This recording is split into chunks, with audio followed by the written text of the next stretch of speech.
Andrew Smith of Glenwood takes third today. Andrew, just overall, kind of, what are the thoughts on your performance? I thought it went well. I wanted to get out in the first mile, stay as close to Ethan as I could. He took off a little bit, so I knew it was going to be if I stayed with him, I might die off a little bit. So I stayed right with Trayton from Clarinda and got out good and just held my ground throughout the race. And just didn't have it quite at the last mile. Trayton got me, but you got to give it credit where credit's due. He had a great race. When you look at your race and what you were able to do, what kind of stands out? What'd you like? What would you maybe do over if you had a chance?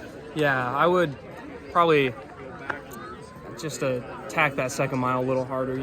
I kind of settled in a little bit too much, and just Ethan gapped us a little bit, and we weren't able to stay with him. So just fix that second mile, and then just have a little bit more at the end, maybe. There's a lot of really good runners in this conference, with Ethan and Trayton and Bryant, and you can go down the list a little bit. Talk about the challenge that goes with competing against guys of that caliber. Oh yeah, it's a challenge. You're gonna hurt more than you usually do than just going against easy competition, but it helps you out. You get progress throughout the year and PRs all the time, so it really helps. A lot of great runners, a lot of great people too. So. I know you're familiar with this course, of course, but talk about how you were able to attack it today and the challenges it presented. Yeah, that first mile is really tough. First 600, you're all downhill, and then it's uphill and turns all the way. So you really just got to stay mentally strong, because that's where it's going to hurt, is that just uphills and the turns. What's the approach going forward for you now?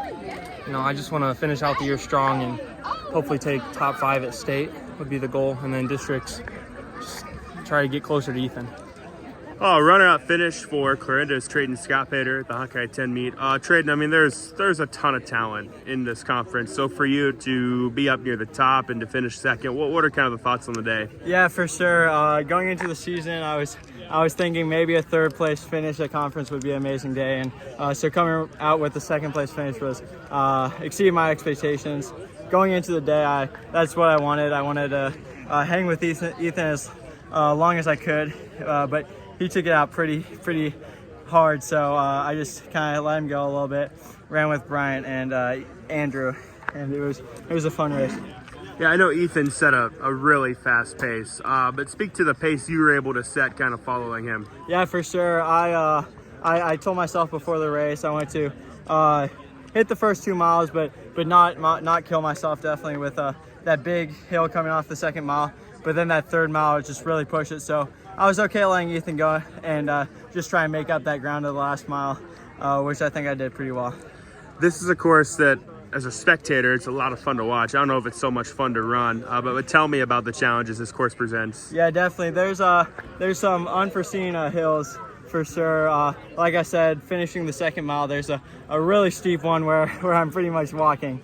But besides that, the last mile, it's pretty much all downhill, just going down those terraces, long straightaway. So really fun to run. And then obviously, like you said, with the spectators, that always helps. I heard a lot of go Andrews, go Bryant, so at least I knew they were close behind, keeping me going.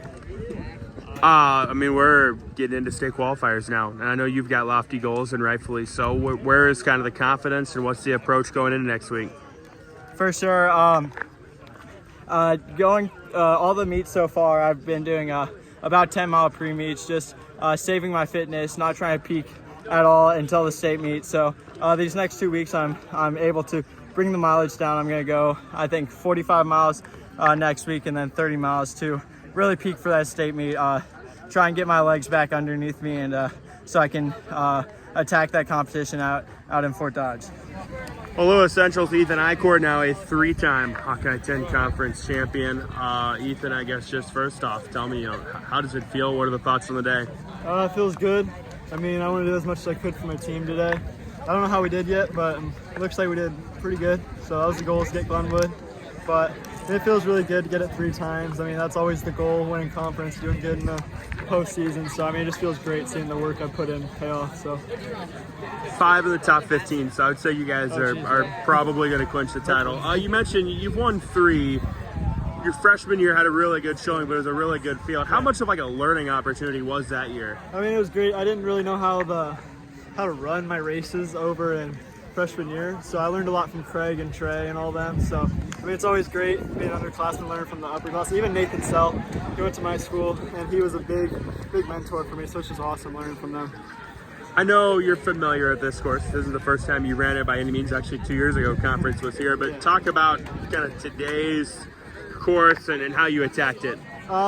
So at Fort Dodge, I mean, I didn't have my best showing, and I mean, I played into the other people's races and didn't really run mine. So today I was like, I'm gonna come out here. I don't care what happens. I'm gonna come run my race, which is hammer it from the gun and just putting the pressure on early. So that's what I did. We went out pretty hard. And I think it worked.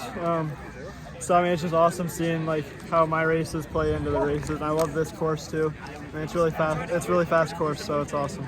You mentioned, last week at Fort Dodge, I know in talking to, Jim Dermody, your guys' AD, said he felt like that was probably a motivator for you. Yeah. Was that a motivator? Yeah, for sure. I mean, the race is just really weird. I've never had a really tactical cross-country race before. I mean, a lot of track ones, but that one was pretty tactical, and nobody really wanted to lead it. I mean, it's super windy, a lot of good comps. So, I mean, I just didn't really have it. I wasn't ready for their moves, so, I mean, that was for sure a motivator. I think I can definitely run with those guys any day of the week, so I mean, just having my bad day there definitely motivated me, and then some of the Hawk 10 guys being closer beating me was a big motivator for sure. I know you're probably never lacking confidence, and rightly so, but what does this do for the confidence going forward? I mean, it really boosts that. PR by 7 seconds today, which is awesome. It's a pretty hilly course, but it's fast, so. And then having 5 in the top 15 for the team is huge. I mean, this conference is super underrated. I mean, we're going to have a ton of hopefully state champs and then medalists and stuff are going to be in this conference. I mean, it's not an easy conference for sure, so it's definitely a big motivator for me and my team. Here, Taylor May, head cross-country coach at Lewis Central. Coach, a team title for the boys. I know a good showing for the girls as well, but overall, what are kind of the thoughts on the day and then the boys being able to win another title? Just extremely happy for the kids. They put in the work all year long.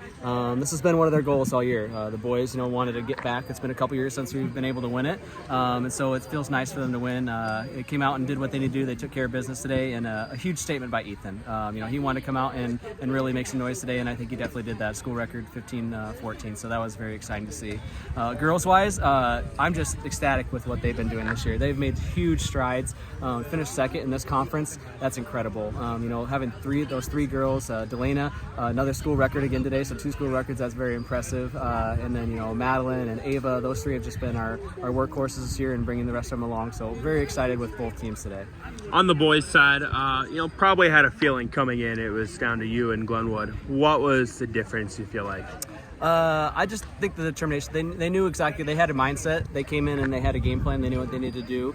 They just talked about, if our 1 is in front of their 1, if our 2 is in front of their 2, if our 3 is in front of their 3, and they did that. And Jackson Cox, I want to give a huge shout out to him. He was incredible. He's made huge strides this year. He was a JV runner last year, and he was 14th today. He was our 5th runner, and he just gradually picked him off throughout the race and followed the game plan and did what they needed to do.